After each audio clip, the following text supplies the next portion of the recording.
Niyanig ng matinding baha at landslide ang buong China ngayong taong 2025. Grabe na talaga ang kalamidad na kinaharap nila, mahigit 260 katao ang nasawi o nawawala at milyon-milyong ang apektado. Bakit ganito kalakas ang dating ng kalamidad sa China ngayong taon? Ano ang mga lugar na pinaka-naapektuhan? Yan ang ating aalamin.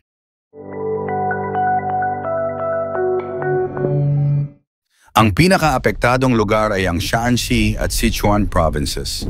Isang dashcam video ang kumalat kung saan makikitang biglang lumubog sa putik ang mga sasakyan dahil sa lakas ng mountain torrent. Sa lakas ng tubig baha, buong komunidad ang nalunod at maraming tao ang hindi na nahanap. Sa dalawang probinsyang ito, 136 tao ang namatay o nawawala, 95 sa Shaanxi, 41 naman sa Sichuan. Parang wala nang pinipili ang kalamidad, basta may naninirahan, tinatamaan. Bakit ganito kalakas ang mga baha sa China? Ito ngayon ang malaking tanong ng marami. Kung tutuusin, hindi naman bago ang tag-ulan sa China. Pero bakit parang mas malala na ngayon? Ayon sa mga weather experts, dahil daw sa climate change at extreme weather patterns. Lalo na ngayong may Typhoon Gemi na tumama rin sa kanila noon. Hindi lang baha ang dinulot nito, 94 tao ang namatay. 1.47 milyong tao ang naapektuhan. At 5.79 billion yuan ang direktang damage sa ekonomiya nila. Sa kasagsagan ng mga baha, naglabas ang Chinese government ng emergency warnings sa lahat ng lugar. Red alert sa lahat ng malapit sa mga ilog, mandatory evacuation sa mga high-risk areas. Pero kahit may advanced warning system, hindi pa rin nila naiwasan ang malaking pinsala. Ang tanong ngayon, handa ba talaga ang China sa ganitong klase ng kalamidad o kailangan pa nilang mag-improve ng mga disaster preparedness? Ang trahedya sa Guizhou, pagtaob ng mga bangka. Isa na namang trahedya ang yumanig sa Guizhou Province nitong May 4, 2025 nang biglaang bumagsak ang matinding sama ng panahon habang nasa gitna ng Liuguang River Basin ang 4 na cruise ships na puno ng mga turista. Dahil sa matinding pag-ulan at malalakas na hangin, biglang tumaob ang mga bangka, dahilan para mahulog sa tubig ang 84 katao. 10 ang kumpirmadong nasawi sa insidente. Ayon sa mga autoridad, hindi overloaded ang mga bangka at walang babala ng masamang panahon sa umpisa ng biyahe. Ngunit sa loob lamang ng ilang minuto, nagbago ang kalangitan, isang senyales ng patuloy na pabago-bagong klima sa rehiyon. Gansu Coal Mine Disaster. Habang abala sa ilalim ng lupa ang mga minero sa isang coal mine na pagmamay-ari ng Jingmei Energy Co. sa Gansu Province, bigla silang nilamon ng tubig mula sa hindi inaasahang pagbaha sa minahan. 3 manggagawa ang nasawi matapos makulong sa lalim na 610 metro. Mahigit 130 ang nailigtas pero 18 hours bago na-recover ang katawan ng mga biktima. Isa ito sa mga pinakamatinding trahedya sa sektor ng pagmimina ngayong taon. Qingyuan flooding. Bago pa man sumapit ang rainy season, sinalanta na ng matinding ulan ang Qingyuan at iba pang bahagi ng Guangdong. Sa loob lamang ng 12 oras, bumuhos ang ulan na nagdulot ng matinding pagbaha, lalo na sa Qingyuan kung saan halos 20,000 katao ang kinailangang i-evacuate. Nagkaroon din ng malawakang power outage sa Zhaoqing at pansamantalang isinara ang maraming paaralan. Southern China, sunod-sunod na kalamidad.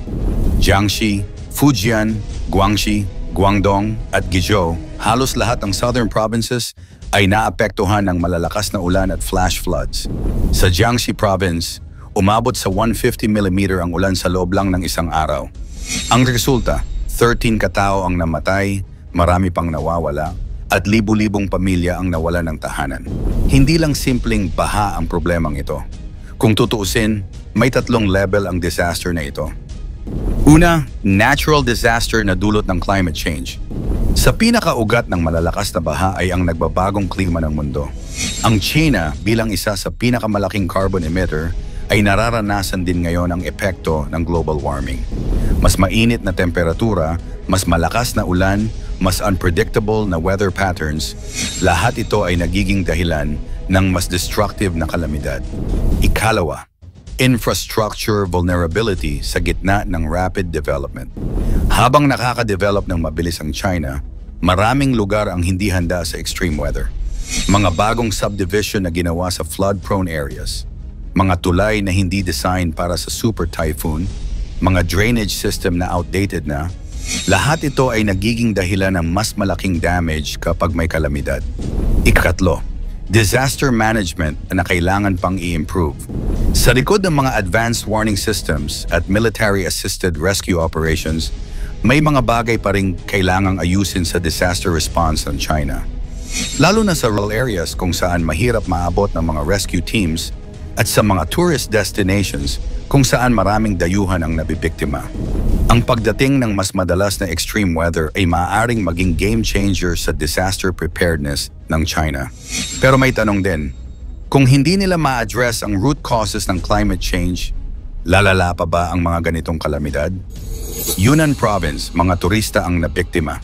Sa gitna ng mga provincial disasters, may isa pang lugar na naging center of attention ang Yunnan Province. Hindi man kasing taas ng death toll dito, pero ang impact sa tourism industry ay malaki.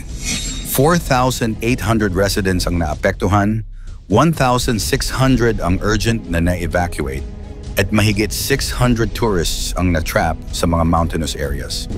May 500 na tourists ang na-rescue, pero 300 pa rin ang kailangan pang i-evacuate. Ang pinakamalaking damage, isang 4-story building ang bumagsak sa tabi ng Dulong River at 27 houses at 16 bridges ang nasira o nawasak.